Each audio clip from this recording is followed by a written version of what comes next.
I had a situation where we're using an A to D converter, which is similar to the Fire Studio here, where all the meters were on the screen of the computer. And we had special mic pre's that we were using on the drum set. And we had a drummer that was in the studio recording drums, and he was a little bit light-handed. So I had some really good mic pre gains going on the drums. And there was a song that came up that I actually had to fill in for and play drums on. And I'm a little bit more heavy hitter than this guy was. So I told the other engineer, I said, hey, when I go out there, you're going to have to adjust the mic pre gains, because it's my equipment. I know where it should be. And I was like, so, adjust it the way you want, but, you're going to need adjustments. So I already knew. So, of course, I'm behind the drums, and we do all the takes, and we come back in, and I was like, so did you put the mic pre's back to where they're supposed to be for the... He's like, oh, I didn't have to touch it. Nothing was peaking. What's wrong with that scenario? You don't have any headroom.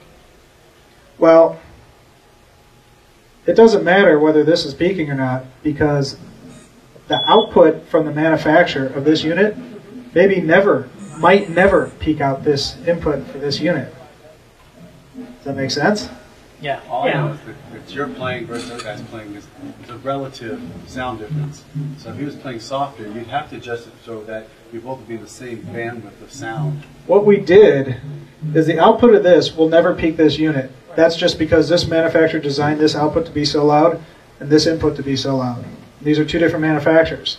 So when you marry these two together, I was actually distorting the mic pre. But no matter how much I distort the mic pre, it's never going to be loud enough to make these meters change. So what happened? I'm listening back to the tracks, and what was this nice 3D beautiful image of the snare drum, which is your main instrument in your recording, all of a sudden sounded very flat, 2D, edgy, kind of, I want to say compressed, but a bad compression. It didn't have this big, full, huge sound, and I have this $1,500 Craviotto snare drum. When you're hitting that drum, it should sound amazing.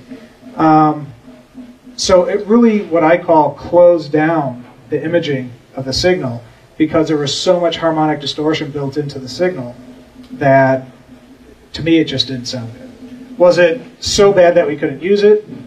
No one else in the room knew. Okay? So, but for me, as an audiophile, I was like, I should have just adjusted those myself before I left and went into the other room.